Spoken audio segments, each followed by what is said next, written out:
Shalom saudara-saudara. Hari ini kita akan belajar tentang bagaimana kita menjadi orang Kristen yang menular. Pada saat ini kita sedang mengalami pandemi. Ada banyak penularan virus COVID-19 di mana-mana dan kita sangat tidak ingin tertular. Tetapi kita pada saat ini justru sebaliknya, kita akan belajar bagaimana kita menjadi orang Kristen yang menularkan kekristenan kita kepada orang lain. Sebagaimana kita tahu Bapak Ibu Saudara sekalian, bahwa menjadi murid Kristus, kita perlu memiliki hati seperti hati Kristus. Kita memiliki kerinduan seperti kerinduan Kristus.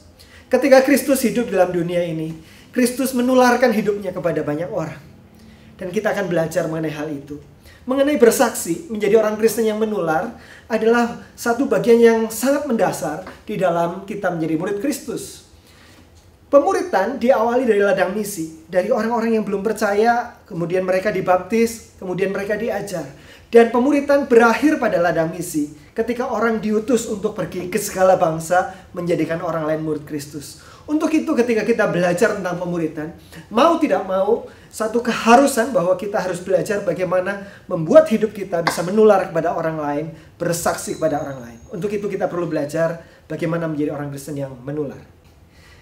Sebelumnya saya ingin mengajukan sebuah pertanyaan bagi Bapak Ibu Saudara sekalian di rumah. Perasaan apa yang mungkin muncul dalam hati Bapak Ibu Saudara sekalian ketika Bapak Ibu melihat sekelompok orang? Saya ulangi ya. Ketika Bapak Ibu pergi ke mall begitu ya, Bapak Ibu pergi berjalan-jalan, berjumpa dengan sekelompok orang di pasar, di berbagai tempat, melihat kerumunan orang, apa saja yang mungkin muncul dalam pikiran dan hati Bapak Ibu sekalian? Banyak sekali ya kemungkinannya ya. Mungkin kita merasa, aduh ini orang ini bandel sekali. Sedang COVID begini kok masih berkumpul-kumpul, apalagi tidak memakai masker begitu ya. Mungkin ketika melihat demo begitu ya, akhir-akhir ini ada banyak demo di berbagai kota, kita merasa, aduh mengerikan sekali. Bagaimana dengan masa depan bangsa ini kemudian? Kita menjadi takut mungkin. Atau kita mungkin bertemu dengan orang-orang yang sedang bersuka cita merayakan wisudanya, merayakan ulang tahunnya dan sebagainya. Dan kita mungkin ikut bersuka cita. Ada banyak kemungkinan perasaan yang muncul di dalam hati kita.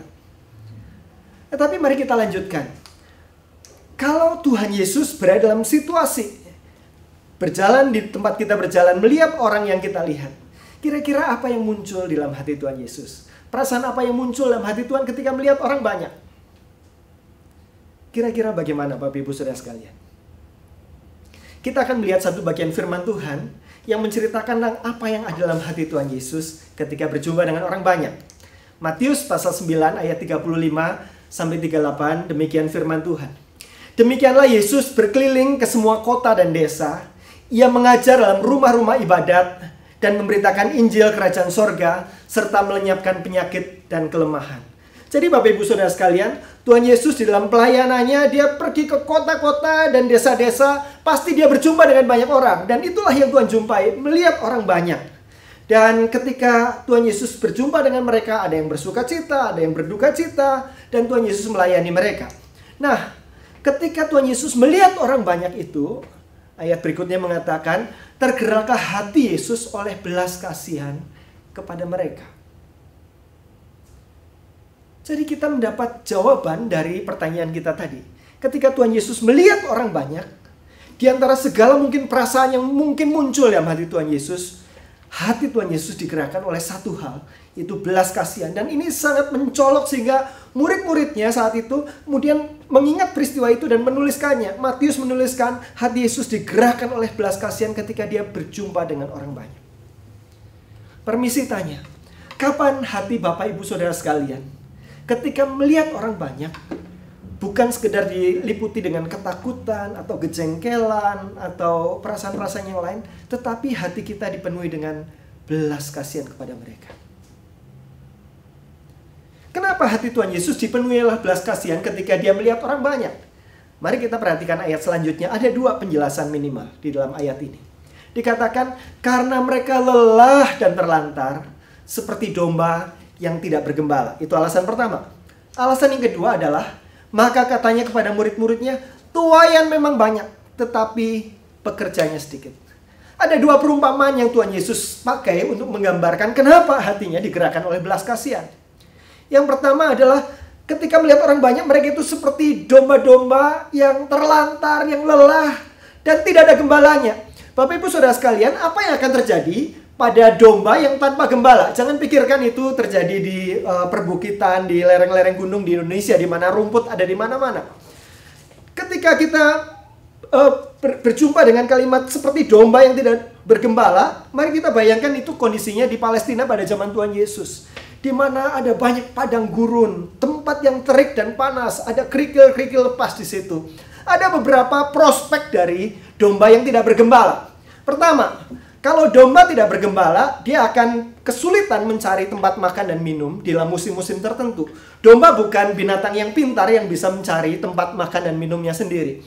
Butuh gembala yang menuntun. Kadang-kadang tempat di mana mereka bisa makan dan minum ada bermil-mil jauhnya, sehingga gembala itu perlu pergi ke tempat itu sampai satu musim tertentu, kemudian dia baru pulang lagi. Kita menjumpai gembala yang dijumpai oleh para malaikat ketika malam kelahiran Tuhan Yesus. Gembala itu menggembalakan dombanya pada waktu malam. Kita mungkin berpikir, kenapa gembala-gembala menggembalakan pada waktu malam, bukan pada pagi, siang, atau sore? Karena kemungkinan itu tempatnya jauh, tempat di mana makan minum domba-domba itu. Sehingga mereka perlu bermalam dan menginap di sana sampai waktu tertentu baru pulang kembali. Tidak bolak-balik setiap hari. Tanpa gembala, maka domba-domba ini tidak bisa mencari makan dan akhirnya bisa mati. Kelaparan, kehausan. Prospek yang kedua. Di dalam Alkitab ada banyak binatang-binatang yang menjadi predator domba. Mungkin di antara sekian banyak binatang yang paling banyak predatornya yang disebutkan dalam Alkitab adalah domba. Apa saja? Singa, beruang, ular, dan lain-lain. Kalau tidak ada gembalanya, maka tidak ada yang membela domba-domba itu. Daud berkata, aku sudah melawan singa, melawan beruang yang hendak mencengkram domba-dombaku. Karena dia gembala yang baik, dia membela mereka dengan tongkatnya.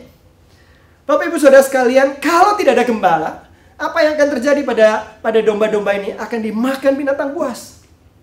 Prospek yang ketiga, ada bukit-bukit yang ada di Palestina di sana, naik turun, kemudian dengan kerikil-kerikil lepas, sangat besar potensinya bagi domba yang nyasar untuk tergelincir dan jatuh ke jurang. Kalau tidak ada gembalanya, maka tidak ada yang mencarinya. Kalau tidak ada yang mencarinya, dia bisa mati kering di sana. Makanya ilustrasi Tuhan Yesus tentang seorang gembala yang baik, dia mencari dombanya yang hilang.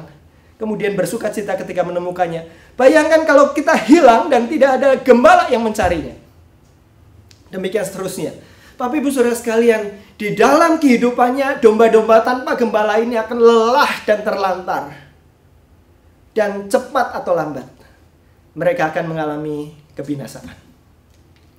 Dan ketika Tuhan Yesus melihat orang banyak itu, baik yang sedang bersuka cita, sedang berduka cita, sedang melakukan banyak hal, hati Yesus melihat mereka itu lelah dan terlantar di dunia ini, dan cepat atau lambat suatu saat mereka akan masuk dalam penghakiman kekal. Ada kebinasaan kekal. Dan mereka itu seperti tuaian sudah menguning siap dituai, tetapi pekerjanya sedikit. Tuaian banyak, pekerja sedikit. Ada suatu kebutuhan yang besar sekali, tetapi dalam kebutuhan yang besar ini sangat sedikit orang yang melakukan penuaian itu. Akibatnya ada banyak tuaian yang menjadi busuk dan sia-sia. Hati Yesus digerakkan oleh belas kasihan karena situasi orang-orang yang terhilang, maupun juga kurangnya pekerja-pekerja yang meresponinya. Sehingga Tuhan Yesus berkata, minta kepada Tuhan yang punya tuaian supaya ia mengirimkan pekerja-pekerja untuk tuaian itu. Untuk itulah kita bersama-sama pada hari ini.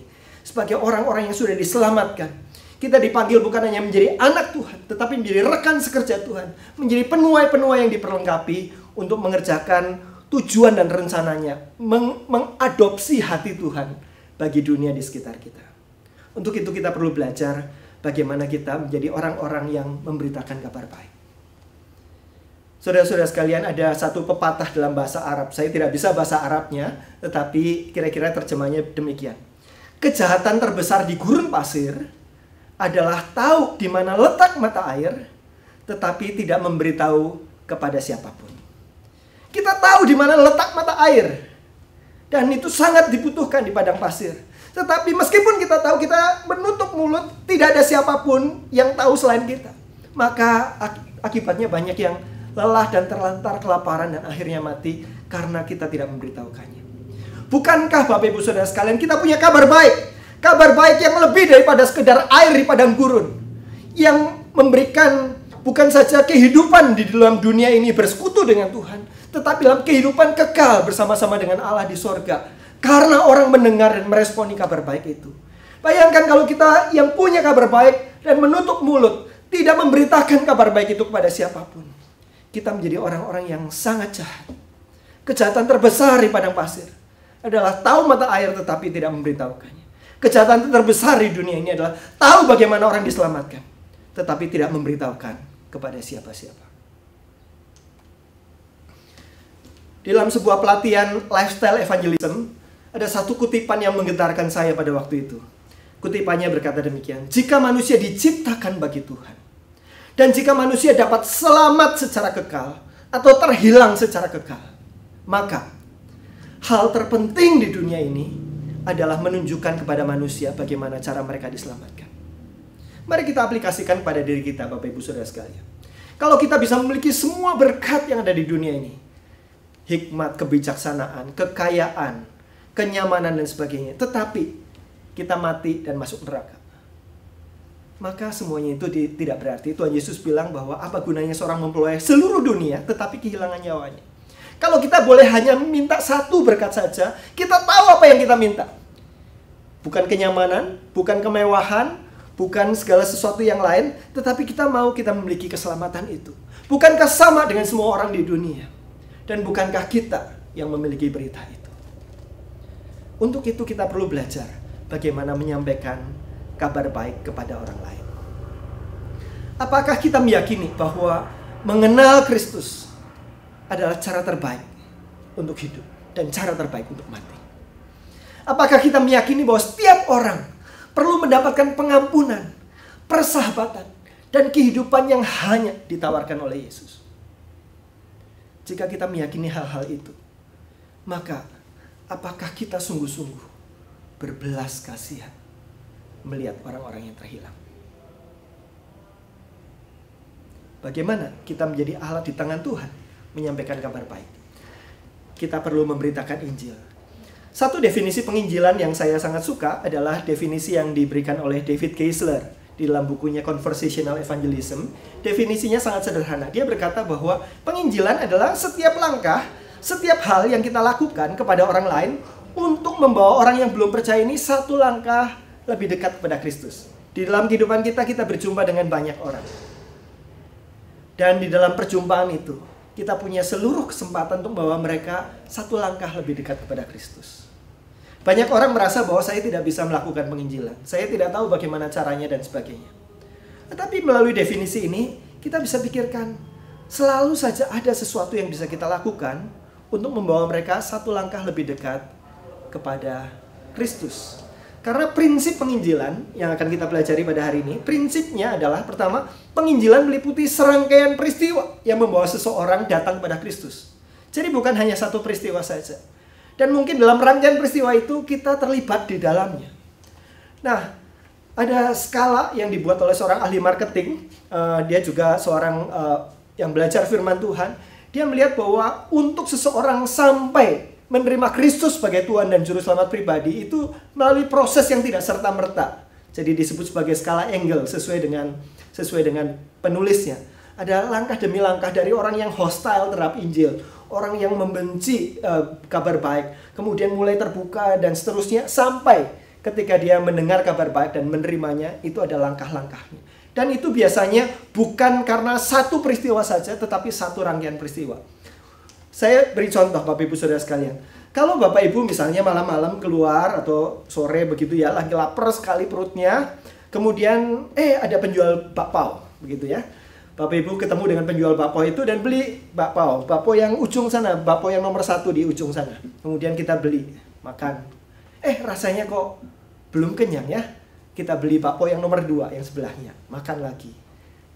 Kurang kenyang juga.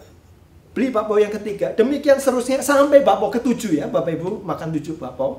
bakpao ke-7 dimakan, nah Bapak Ibu baru kenyang saat itu. Pertanyaan saya Bapak Ibu Saudara sekalian, bakpao yang keberapakah yang membuat Bapak Ibu kenyang? Bakpao nomor 1 yang ujung itu, atau bakpao nomor 7? Bakpao nomor 7 tidak akan membuat Bapak Ibu kenyang kalau Bapak Ibu belum makan bakpao nomor 1, 2, 3, 4, 5, 6. Jadi semua bakpao itulah yang membuat Bapak Ibu kenyang. Kadang-kadang dalam penginjilan juga begitu. Kadang-kadang kita menjadi bakpao ke-7. Ketika kita memberitakan kabar baik, orang itu langsung berespon dan terima Kristus. Jangan lupa, karena ada proses sebelumnya. Ada bakpao pertama sampai bakpao ke-6. Ada orang-orang lain yang sudah menabur dan mereka tidak menuai. Kita menuai apa yang tidak kita tabur. Kadang-kadang kita menjadi bakpao pertama. Kita membawa orang satu langkah lebih dekat pada Kristus. Dan kita tidak melihat responnya. Dan mungkin nanti orang lain yang akan melanjutkannya sampai dia menerima Kristus. Kadang-kadang kita menjadi bakpao ke-7, kadang-kadang menjadi bakpao pertama, dan seringkali kita berada di bakpao ke-2 sampai ke-6. Ada yang di tengah-tengahnya. Tetapi dimanapun kita berada, penginjilan adalah sebuah rangkaian proses membawa orang satu langkah lebih dekat kepada Kristus. Dan kita bisa melakukannya di dalam keseharian hidup kita.